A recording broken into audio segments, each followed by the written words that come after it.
안녕하세요. 시동생 시집살이로 스트레스가 이만저만이 아닌 30대 여성입니다. 이제 막말로 이판사판이다 싶으니 까놓고 얘기해 볼게요. 처음 남편과 만나게 된 건 친한 언니를 통해서였어요. 당시 저는 막 사회생활을 시작한 차였고, 남편은 저와는 같은 업계지만 다른 회사를 다니는 직장인이었죠. 분야가 같다 보니 첫 만남에서부터 대화가 잘 통했고, 이후로도 누가 먼저랄 것 없이 서로 연락을 주고받으며 관계를 발전시켜 나갔습니다. 하지만 처음부터 결혼을 전제로 한 만남은 아니었기에 2, 3년 동안은 딱히 결혼에 대해서 이야기를 나눠본 적은 없었네요. 그렇다고 언젠간 헤어질 건데 생각하며 만났던 것도 아니긴 하지만요. 한편 그런 와중에 아버님이 교통사고를 당하시면서 3개월 동안 병원 신세를 지셨거든요. 그리고 그때 남편이 아무래도 여러 가지로 생각이 많아졌던 모양이에요. 모르긴 몰라도 자기가 장남이기도 하고 그러니 시부모님께 결혼해서 애 낳고 잘 사는 모습을 보여드리고 싶었던 건 아니었나 싶기도 하고요. 아무튼 그때를 기점으로 남편이 적극적으로 결혼 이야기를 꺼내기 시작했고, 한 명이 적극적으로 나오니까 이후로는 일이 착착 진행이 되대요. 하지만 상견례 자리에서 정말 꿈에도 생각 못한 이야기를 듣게 되었습니다. 처음에 남편과의 결혼을 허락받기 위해 시댁에 인사를 드리러 갔을 때도 그런 말씀은 전혀 없으셨는데 갑자기 저희가 결혼을 하더라도 당신들은 한 푼도 보태주실 수 없다고 하셨거든요. 친정부모님도 저도 몹시 당황스러웠죠. 그런데 더 당황스러웠던 건 심지어 남편도 처음 듣는다는 얼굴로 아버님 어머님을 바라보더라는 거예요. 하지만 두 분 다 태연하게 아들둘 키우느라 버는 족족이 써버려서 모아둔 돈도 없고 능력도 없다며 저희 친정부모님더러 그래도 둘이 좋아 죽고 못 산다니 결혼을 안 시킬 순 없지 않느냐 하시는데 시부모님의 뻔뻔한 태도에 정말 어이가 없었죠. 그래서 제가 친정부모님더러 그냥 집에 가자고 했어요. 남편에게는 시부모님하고 이게 어떻게 된 일인지 얘기를 잘 해보라 했고요. 그렇게 식당에서 나와 친정부모님 두 분 다 무슨 저런 사람들이 있냐시며 저를 위로하셨지만 솔직히 당시 저는 슬프기보단 화가 났습니다. 도대체 저랑 저희 부모님을 어떻게 보고 저런 식으로 말씀을 하시는 건지 어이가 없었죠. 정말 열불이 나서 손발이 부들거리고 가슴이 벌렁거리더라니까요. 그런데 그때 뒤에서 남편이 다급하게 제 이름을 부르며 쫓아왔어요. 그러자 친정부모님이 일단 그래도 얘기는 해보라며 자리를 비켜주셨고 그렇게 저랑 남편이 대화를 나누게 되었습니다. 그리고 남편은 하늘의 맹세코 자기 부모님이 저렇게 나오실 줄 몰랐다면서 자기도 너무 황당하고 매우 실망했다고 이참에 부모님과 단판을 지을 거라나요. 그리고는 정말 염치가 없지만 그래도 자기한테 한 번 기회를 줄 수 없겠냐고 묻는 거예요. 시부모님과는 별개로 자기 한 사람만 봐줄 수는 없겠냐면서 자기가 평생 저한테 잘하고 살겠다고요. 하지만 그땐 솔직히 이성적인 판단이 불가능했어요. 아무리 남편이 좋은 사람이라지만 시부모님하고 막말로 평생 안 보고 살 수 있는 것도 아닌데 떼어놓고 생각을 한다는 게 쉽진 않았죠. 그리고 결혼은 어쨌든 현실이라는 주변의 얘기처럼 도움을 받기는커녕 이러다 도움을 드리며 살아야 하는 건 아닐지 걱정도 되었고요. 아무튼 제가 이렇게 추려쓰곤 있지만 둘이서 3시간 넘게 대화를 주고받았고 결국엔 남편을 한번 믿어보기로 했어요. 그래도 남편이 말하길 자기가 모아둔 돈이 1억 가까이 있다고 했고 자기 나름대로 인생 계획이 있다면서 제 앞에서 읊어대는데 생각이 깊다는 것도 느껴졌고 그리고 연애하는 동안 지켜본 바로는 남편이 자기가 한 번 뱉은 말엔 책임을 질 줄 아는 사람이었거든요. 그래서 결국 제 마음을 따라가기로 한 거죠. 하지만 제 이런 결정을 친정부모님께 알리니 친정부모님은 영 탐탁치 않아 하시는 눈치셨어요. 남편과 이야기를 해보라는 건 잘 달래서 정리를 하라는 뜻이었다 하시며 곤혹스러워 하셨지요. 그리고 어려서부터 제가 내린 결정은 웬만하면 존중하고 믿어주시던 분들이셨지만 그때만큼은 저를 완곡히 말리시더라고요. 그래도 전 제 나름대로의 확신이 있었기에 고집을 꺾지 않았고 결국 부모님이 다시 한번 저를 믿어주시면서 그렇게 저는 남편과 부부의 연을 맺게 되었습니다. 가진 게 없으니 배째라는 시부모님을 뒤로하고 친정부모님이 집을 해주셨고 남편이 모아둔 돈으로 결혼식을 치르고 혼수를 채웠어요. 그리고 나니 돈이 좀 남아 이걸론 차를 살까 말까 하니까 친정아버지가 1,000만 원 주시면서 남편 차 사는데 보태라고 하셨죠. 예물 예단을 양쪽에서 다 생략하느라 저도 달리 받은 건 없었지만 남편한테 따로 해준 것도 없었거든요. 그러니 친정아버지께서 그게 내심 마음에 걸리셨던 모양이에요. 아무튼 남편이 저희 친정부모님이 그렇게까지 마음을 써주실 줄 몰랐다며 무척 감사해했어요. 어떻게 표현해야 하나 싶은데 전 제 결혼 생활이 이 정도면 충분히 이상적이라고 생각했고 그래서 이제 저희 결혼 생활에는 소위 꽃길만 있을 줄 알았어요.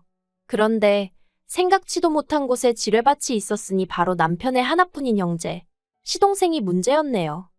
사실 시동생이 처음부터 눈에 까시긴 했어요. 나이는 남편보다 2살 어리고 저랑은 동갑이었는데 엄연히 따지면 제가 손이잖아요. 그런데 지가 모나 되는 거 마냥 어찌나 나서는지 꼴같잖더라고요. 처음에 시댁에 인사를 드리러 갔을 때도 어머님 아버님이 뭐라 말씀도 하시기 전에 저희 집 종교가 뭔지 제사는 지내는지 그런 걸 묻더니 자기네는 사촌들하고도 사이가 다 좋아서 가족 간의 화합이 중요하다 어쩌다 하는데 전 속으로 너나 잘하세요 그러고 있었네요. 그러면서 1년에 제사가 5번 있는데 절대로 빠지면 안 된다는 둥, 그리고 미리 말해두는데 제사 음식은 정성이 들어가야 한다는 둥. 그러니까 남편이 시동생더러 원래 음식은 정성이라지만 너는 뭐 먹을 줄밖에 더 아냐고 무안을 주대요? 하지만 그 소리를 듣고 시동생이 기껏 한다는 말이 우리 집안 여자로서 어떻게 해야 할지 미리 귀뜸을 해주는 거라나 어쩐다나. 어이가 없었죠. 하지만 솔직히 그때는 처음 시댁에 인사를 드리러 간 날이라 긴장을 많이 했기도 해서 시동생의 말 같지 않은 소리에 하나하나 대꾸해줄 여유가 없었죠. 아무튼 식을 올리고 나서 보니까 제사가 무슨 5번이에요. 7번이나 있더라고요. 그런데 문제는 이 제사를 지내기 위해서는 여자들끼리 1차로 시댁에 모여서 음식을 하고 느지막이 남자들이 오면 그제서야 다 같이 시골로 이동을 하는 굉장히 비효율적인 방식이었어요. 게다가 거의 이틀에 가까운 시간을 할애해야 했는데 저는 남편과 마찬가지로 회사를 다니고 있었으니 도무지 그럴 만한 시간이 없었죠. 그래서 남편에게 내가 꼭 가야 하냐니까 안 가도 된답니다. 본가에는 자기가 얘기할 테니 걱정하지 말라면서 말이죠. 그래서 명절의 제사에는 참석하지 않았어요. 대신 어머님 계좌로 제사가 있을 때마다 30만 원씩 보내드렸습니다. 충분했을지 어땠을진 모르지만 제 나름대로 죄송한 마음을 담아 보낸 거였죠. 그리고 다행히 어머님도 그에 대해서 별 말씀 없으셨고요. 하지만 황당하게도 시동생이 또 나서더라고요. 그날도 저는 회사에 있었는데 시동생 번호로 전화가 걸려오길래 이걸 받아마라 하다가 그래도 혹시 어머님 아버님한테 무슨 일이라도 생겨서 한 전화일지도 모른다는 생각에 그냥 받았더니만 대뜸 형수 또 안 와? 이러는 겁니다. 어이가 없어서 형수가 아니고 형수님이라고 불러주세요 했더니 지금 그런 것 따지자고 전화한 게 아니래요. 그래놓고는 기껏 한다 소리가 홍씨 집안 맏며느리 자리에 들어와서는 매번 시어머니 혼자 음식을 하게 하냐면서 저더러 시어머니를 무시하는 거냐고 친척들 사이에서 어머님 체면이 뭐가 되겠냐입니다. 그래서 제가 그런 걸로 어머님을 무시하는 분이 계시다면 그분이 이상하신 거 아니냐고 받아쳤어요. 그랬더니 잠깐 말이 없더니 저더러 시댁 어른들 욕하는 거냐고 큰 소리를 내대요. 하지만 저도 시동생을 한두 번 겪는 것도 아니고 들은 채만 채하곤 아무튼 제가 바쁜 게 아니라 남편이 바쁘니까 못 가는 거라고 했어요. 만약에 누가 제사에 오니 안 오니 따지면 남편이 무조건 자기가 바빠서 못 간다고 하라고 했거든요. 근데 제 얘기를 듣더니 시동생이 한다는 소리가 그러면 형수만 와서 음식하고 가 그러는데 어이가 없어서 그렇게 어머님이 안타까우면 기훈 씨가 도와드려요 해버렸습니다. 참고로 원래는 저도 도련님하고 불러줬는데 말끝마다 형수 해대니까 짜증나서 저도 그냥 이름 부른 거예요. 아무튼 이후에도 시동생하곤 여러 차례 부딪혔고 그때마다 저도 받아친다고 받아쳤지만 그렇다고 스트레스를 안 받은 건 아니었죠. 그러다 2달 전이었어요. 어머님하고 통화를 하는데 지나가는 말처럼 얘기하시길 시댁 부엌에 자꾸 누수가 생겨서 이참에 리모델링을 할까 하신다더라고요. 그래서 그냥 그러시냐 하고 말았네요. 솔직히 어머님이 당신 집 리모델링 하신다는데 제가 딱히 할 말이 마땅치 않기도 했고요. 그런데 그 이야기가 있고 며칠 뒤에 아버님 생신이어서 시댁에 내려갔습니다. 말이 나왔으니 말인데 여기에 관해서도 할 말이 있는 게 원래는 시댁에 5시까지 내려가기로 되어 있었거든요. 시댁에는 차를 가진 사람이 없으니 저희가 시댁으로 먼저 가 시부모님과 시동생을 태우고 식당으로 이동할 생각으로요. 그런데 약속 이틀 전 시동생이 문자로 저한테 5시까지 오란다고 딱 5시까지 오지 말고 오전에 내려와서 미역국이라도 좀 끓이는 게 어떻겠냐대요. 어처구니가 없어서 그 문자 그대로 남편한테 보냈어요. 그리고 시동생한테는 아버님 생신인데 직접 끓이지 그러냐고 답장을 했죠. 그리고 이유는 뭐 말해 뭐 하겠어요. 남편도 시동생한테 전화로 욕을 퍼부었던 모양이에요. 니나 똑바로 하지 싸가지 없게 왜 형수한테 이래라 저래라 하느냐고요. 그리고는 한 번만 더 이따위로 굴면 가만 안 둔다고 했다는데 솔직히 남편이 시동생한테 그렇게 얘기를 한 게 처음이 아니었거든요. 그래서 이번에도 그냥 하는 소린 줄 알았네요. 아무튼 원래 계획대로 약속 당일 시댁에 도착하여 식당으로 이동을 했어요. 그리고 저희 아버님이 평소에도 식사하시면서 반주하시는 걸 좋아하시는데 그날은 당신 생일이었으니 더 기분이 좋으셨던 모양입니다. 아들들한테도 계속해서 술을 권하셨거든요. 그런데 저희 남편은 운전을 해야 한다며 술을 입에 대지 않았고 그래서 남편 대신 제가 조금 마셨어요. 그리고 어느덧 분위기가 무르익을 때쯤 어머님이 다시 리모델링 얘기를 꺼내시는 겁니다. 원래는 부엌만 하려고 했는데 인테리어 사무실에 가보니까 어차피 부엌만 해도 집이 엉망이 되는 건 똑같다면서 이참에 싹 다 고치고 새집같이 해놓고 살면 얼마나 좋겠냐 하더래요. 그래서 어머님도 따져보고 생각도 해보니까 또 이렇게 마음먹었을 때 하는 거지 싶으시더라며. 그러니까 결론은 집 내부를 전부 수리하셔야겠다고요. 그런데 저는 솔직히 그게 꼭 필요한가 싶었어요. 제가 알기로는 지은 지 8년인가 밖에 안 된 아파트라서 다 때려부실 필요는 없을 것 같았거든요. 하지만 말씀하시는 내내 어머님 표정이 상기되어 있었고 다른 사람들도 가만히 있는데 제가 따지고 들기가 좀 그렇잖아요. 그래서 그냥 잘 결정하셨다고만 했네요. 그런데 갑자기 어머님만 색이 확 어두워지면서 문제는 돈이랍니다. 인테리어 업자가 3천만 원을 부르더라는 거예요. 솔직히 저도 리모델링 그게 돈이 한두 푼 드는 게 아닐 텐데 하는 생각을 아닌 게 아니라 했었거든요. 하지만 통화하실 때 돈이 있고 없고 그런 말씀은 안 하셨으니 저도 크게 신경 쓰진 않았죠. 그런데 알고 보니 돈도 없으신 상황에서 계획만 세워두신 거였더라고요. 그리고 그때 시동생이 저희 부부더러 얼마나 보탤 거냐고 묻는 거예요. 무슨 귀신 씨나라 까먹는 소린가 싶어서 제가 시동생을 쳐다봤어요. 남편도 대번에 돈이 어딨냐며 정색을 했고요. 그러니까 이번엔 아버님이 너네가 결혼한 지가 얼만데 아직도 돈을 못 모았냐면서 살림을 어떻게 하는 거냐고 언성을 높이시는 거예요. 주변에 사람들도 많은데 민망하고 억울하고 짜증도 나고. 하지만 아버님은 계속해서 어떻게 돈을 하나도 못 모았냐며 그러지 말고 반만 보태라시는데 반이라고 해도 1,500이잖아요. 황당하다 못해 어이가 없어서 웃기더라니까요. 그래서 없다고 했어요. 남편도 저도 둘 다 그렇게 큰 돈은 없다고요. 그리고 그날 결국 분위기가 엉망이 돼서 집에 왔어요. 시댁으로 돌아가는 차 안에서 시동생이 뚫린 입이라고 자식이 돼서 그러는 거 아니라는 둥, 형이 변했다는 둥 헛소리를 찍찍해대니까 남편이 시동생더러 조용히 하라고 한마디 하대요. 그런데 황당하게도 어머님께서 당신은 아들 키워서 남 좋은 일 시켰다는 이해 못할 말씀을 하시는 거예요. 그래도 뭐 결과적으로 못해드린다고 했고 시부모님도 현실을 받아들이셨을 거라 믿었습니다.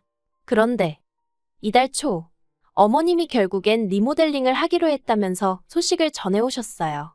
그리고는 덧붙이시기를 그래도 한 3주는 걸릴 것 같으니 저희 방 2개를 치워놓으랍니다. 전 처음에 제 귀를 의심했어요. 그게 무슨 말씀이시냐니까 아니 그럼 리모델링 하는 동안 당신들이 어디가 있겠냐면서 저희 집으로 올라오실 거라는 거예요. 그래서 안 된다고 했죠. 저나 남편이나 다 출근하고 나면 빈집인데 시부모님의 시동생까지 부담스럽고 어렵다고요. 당장 방을 비우기도 어렵고 여러 가지로 어렵다 죄송하다 몇 번이나 말씀을 드렸습니다. 그랬더니 아마 어머님과 제 통화를 아버님과 시동생도 듣고 있던 모양이에요. 아버님이 전화기 내놔라 어째라 난리가 났고 34평짜리에서 둘이 살면서 시부모도 못 오게 하냐 어쩌냐 싸가지가 있네 없네. 그래서 제가 회사라 통화 길게 못한다. 나중에 다시 남편하고 연락드리겠다 하고 일단 전화를 끊었습니다. 마음이 심란하여 도통 일이 손에 잡히질 않아 결국 평소보다 조금 일찍 퇴근을 했어요. 그리고 남편에게 전화하여 이런 일이 있었다 하니 자기도 바로 집으로 오겠다대요. 그리곤 얼마 안 있다 저더러 바로 지금 시댁에 가자더니 진짜 시댁으로 향했습니다. 시부모님께선 저희가 평일 저녁에 그렇게 올 거라곤 생각지 못하셨겠죠. 꽤 당황하신 얼굴로 저희를 맞으셨거든요. 그리고 밉상 시동생도 집에 있었어요. 아무튼 좋은 일로 찾아간 게 아니었던 만큼 바로 본론으로 들어갔습니다. 남편이 어머님 아버님 떨어 도대체 무슨 얘기냐고, 리모델링은 뭐고 우리 집엔 왜 오신다는 거냐 하니까 그러면 집안을 다 뒤집어 엎는다는데 여기서 우리 셋이 어떻게 지내냐며 어머님 아버님 시동생 할 것 없이 다들 난리더라고요.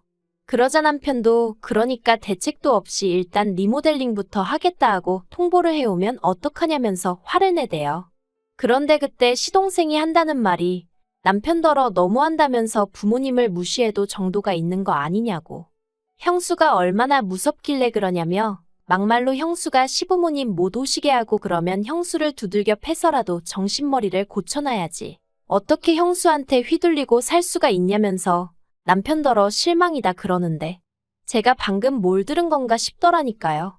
그래서 제가 지금 진심으로 하는 얘기냐니까 시동생이 제가 지 마누라였음 벌써 뒤지게 맞았답니다.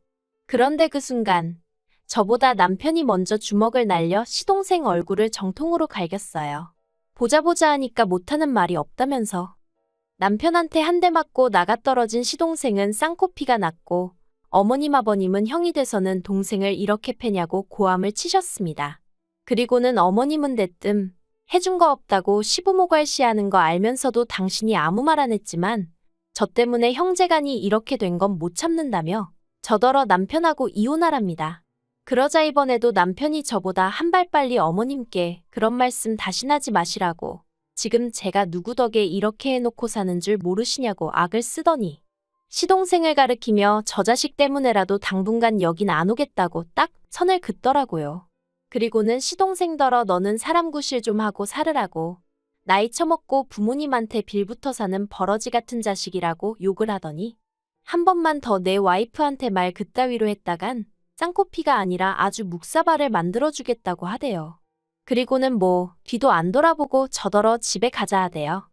솔직히 올라오는 차 안에서 좀 전에 있었던 일을 곱씹어보니 통쾌하기도 하고 동시에 씁쓸하기도 하고 그냥 제가 마음을 좀 넓게 쓴다 생각하고 올라와 계시라고 할 걸 그랬나 하는 쓸데없는 죄책감도 들고 기분이 좋기만 한 건 아니었네요.